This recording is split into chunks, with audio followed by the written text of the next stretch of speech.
The sinking of the Titanic was one of the deadliest disasters in maritime history, taking the lives of more than 1,500 passengers and crew. But what happened to the surviving crew members after the disaster? How did they cope with the trauma of the tragedy? And how did their lives change in the aftermath? When the Titanic struck the iceberg, Fleet was in the crow's nest and spotted the iceberg just 7 seconds before the ship hit it. When the Titanic struck the iceberg, Chapman was in his cabin and was thrown from his bunk as the ship tilted. He survived by grabbing onto a piece of debris and eventually made his way onto the lifeboat. This led to a surge in interest in the treatment of mental health issues and the development of new therapies and approaches to treatment. When the Titanic struck the iceberg, Churchill was in her cabin and was thrown from her bed. She survived by grabbing onto a piece of debris and making her way to the lifeboat. This led to the introduction of new technologies and regulations, such as the development of life rafts and the establishment of the International Ice Patrol. The crew members displayed great bravery and heroism in the face of disaster, but many of them suffered greatly in the aftermath. Their stories are a reminder of the human cost of this tragedy and the importance of remembering those who were lost.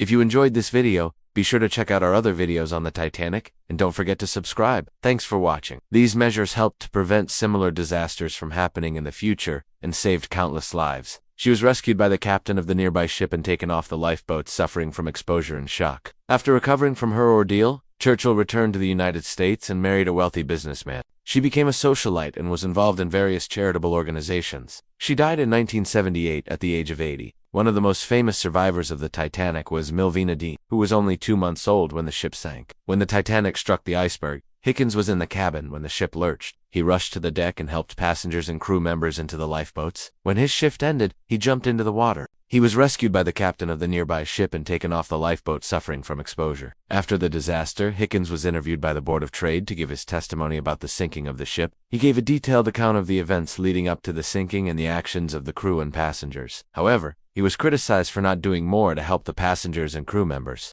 He was charged with negligence and was ordered to pay £200 in compensation to the family of a victim. Hickens was unable to pay the compensation and was declared bankrupt. He returned to sea, but he struggled to find work and died in poverty. In 1955, at the age of 71, she was the youngest passenger on board, survived by staying in her family's lifeboat. After the sinking, she was taken off the lifeboat by the captain of the nearby ship and given to a nurse. She was reunited with her mother, who had also survived the sinking, and they immigrated to the United States. Dean lived a long life and was active in Titanic remembrance events in the years leading up to her death. She died in 2009 at the age of 97. He was rescued by the captain of the nearby ship and taken off the lifeboat, suffering from exposure and exhaustion. In the aftermath of the disaster, Chapman was interviewed by the Board of Trade to give his testimony about the sinking of the ship. He gave a detailed account of the events leading up to the sinking and the actions of the crew and passengers. After the inquiry, Chapman returned to sea, but he eventually left the Merchant Navy and became a painter and decorator. He died in 1969 at the age of 80.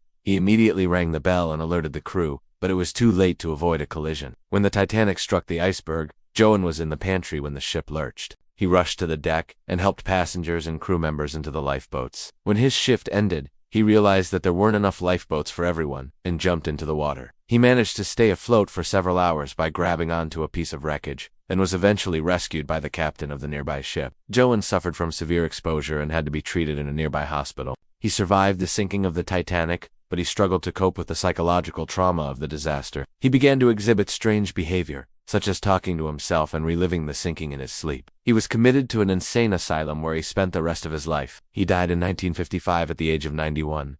After the impact, Fleet helped passengers and crew members into the lifeboats and then jumped into the water himself. He was rescued by the captain of the nearby ship. He suffered from survivor's guilt for the rest of his life, believing that he could have done more to prevent the disaster. He died in 1965 at the age of 72. In this video, we'll explore the stories of some of the Titanic survivors and what happened to them after the ship sank. Before we get started, be sure to hit that like button for more videos. Let's begin with the captain of the Titanic, Edward Smith. When the Titanic struck the iceberg, Smith was on the bridge and immediately realized that the ship had sustained serious damage. He informed the crew to prepare the lifeboats and sent out a series of flares to signal for help. As the ship began to sink, Smith helped passengers and crew members into the lifeboats and ensured that the lifebuoys were launched. He was seen giving away lifebuoys to women and children before leaving the ship himself. However, he He did not survive the sinking, and his body was never recovered. Despite his heroic efforts, there were some criticisms of Smith's actions in the aftermath of the disaster. Some people believed that he had ignored warnings about icebergs in the area and had been speeding to make up for lost time. Others believed that he should have done more to ensure the safety of the passengers and crew.